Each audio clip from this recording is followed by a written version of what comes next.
What's going on, everyone? Today we're doing episode 9. We are moving on to the right side of artifacts. We're going to be farming some Punisher's Crypt today. Before that, we are going to summon our last Transcendent Scroll from the Summoner's Way reward. So let's see what we get. We have been pretty lucky with our Nat 5 so far. Let's quickly have a look what we are up to date. So we have Chandra, Wusa, Layla, Pisama, Douglas, Marsha, Sekhmet, and Fen Yang. This has been average rates. Looking at the amount of scrolls we're summoned, we're either on average or we're actually like just one up. So this is probably going to be about the expected amount of Nat 5s you will have at this point in time. Some people will have more, some people will have less, and obviously some people will also have LD Nat 5s.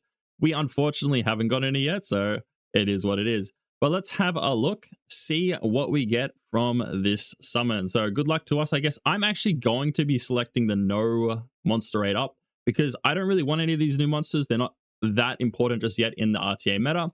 So we're looking for, I don't know, maybe another speed lead. Let's see how it goes.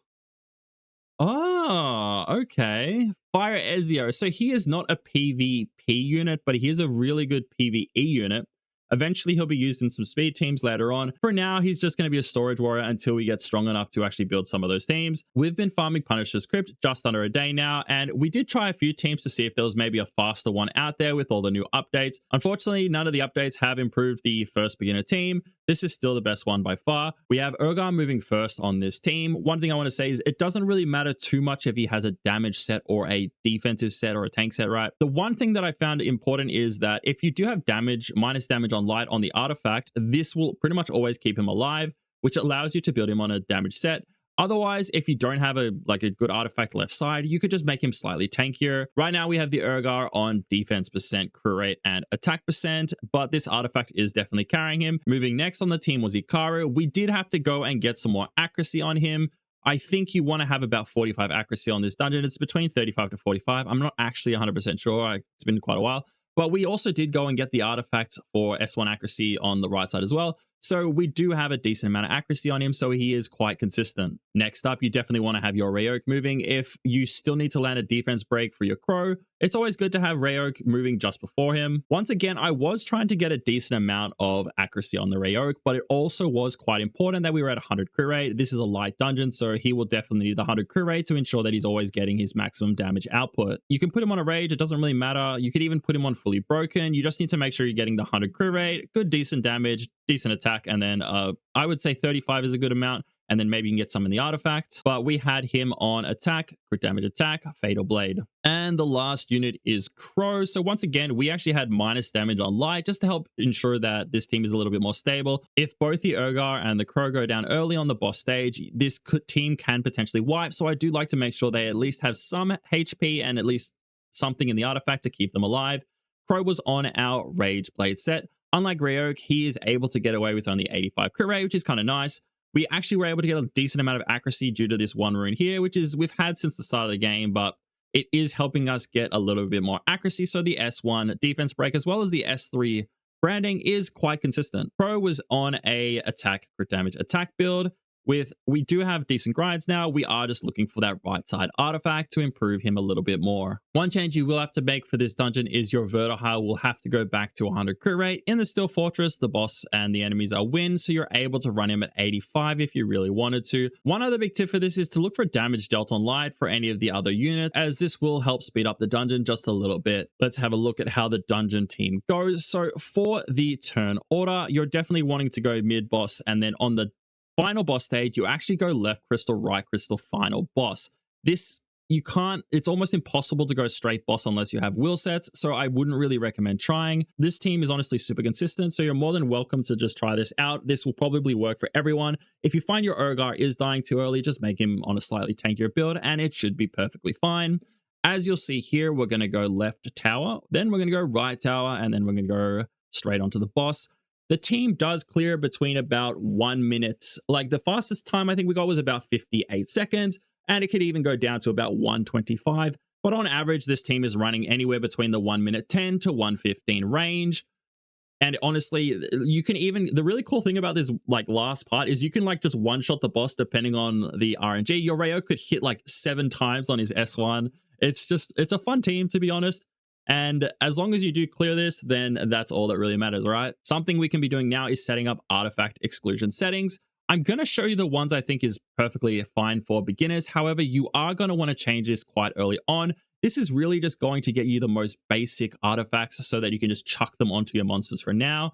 But you will probably want to look for a slightly higher grade within maybe a week or two of farming each side of this dungeon. One of the other things you're more than welcome to do is go and copy any of the settings from one of these things here. You can check them out, see if there's something you like, and just save it for your own exclusion settings. Let's quickly go through the ones I have set up for this account. So you're probably going to keep all legend artifacts for now. So we're going to try to filter some of the rare and hero ones. So you pretty much just have every setting set up and you just select rare and hero. We're pretty much looking for a roll and a half blue artifact for every kind of basic setting, just so we have that in our stash, just in case we need it. Sometimes it actually can take a while just to get your basic artifacts. So this is what I've come up with for beginners. Let's go through them one at a time. The first one is the damage dealt on. I think 12 or 13 is a good starter point, so we're just going to set all of them as 13. Now, for the damage taken from, the base I think is like 4 and it goes up to 6. Once again, these seem to be quite regular, so I decided to set this at 16. You could probably set it at 15, or you could even start this one at straight up at 18. 16 I think is perfectly fine, so we're going to leave it there. So all damage takens are at 16%. Unlike runes, where you can use efficient runes in a lot of places, efficient artifacts are nice, but they're not what is preferred. You are actually kind of looking for your artifacts to roll into a single line. There's many combinations that still make an okay basic rune. So what I decided to do was set these all at a single max roll. So 12, 12, 12, 12.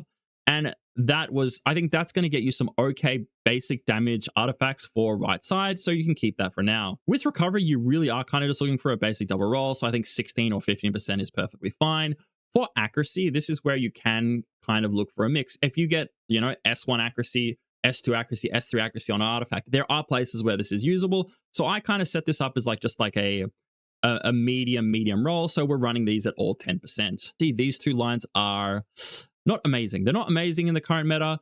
Hopefully sometime in the future, they become a best in slot for some unit, but right now they're definitely not prioritized. For bomb damage, you're definitely looking for a double bomb damage roll on left side and right side for your bomb damage dealers. You could run this from 10 to 12. I don't really mind. I'm going to run it for 10 now because bomb damage does seem like it appears less often than the other lines. So I'm just going to set this one up for 10.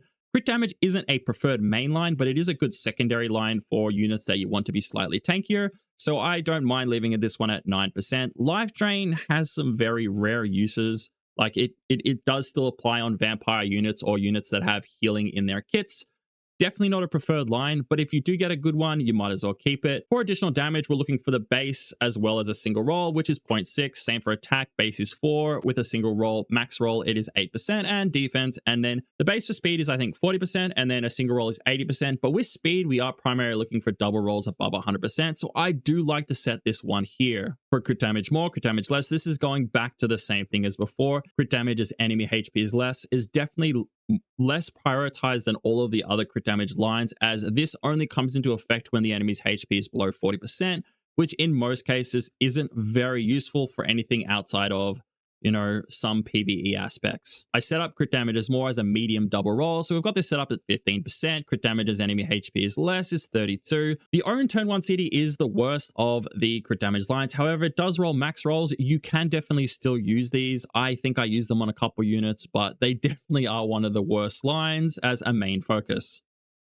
For counterattack, co-op, attack damage, this is great for the team we're running right now. They're all co-oping, right? So getting some good co-op or counterattack artifacts definitely do have use. Some units obviously have a counterattack mechanism in their kits, units that you build on revenge, stuff like this.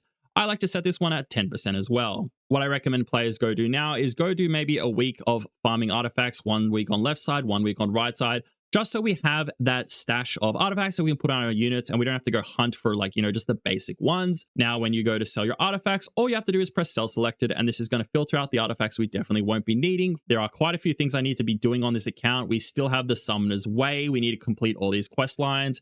A lot of freebies still in here, but there are no more trans scrolls, unfortunately. And the other thing we need to start pushing into is we need to start building rune farming teams for any of the dimensional hole that we want to be doing. I hope you enjoyed the video, guys. That's going to be all for this one. Peace out.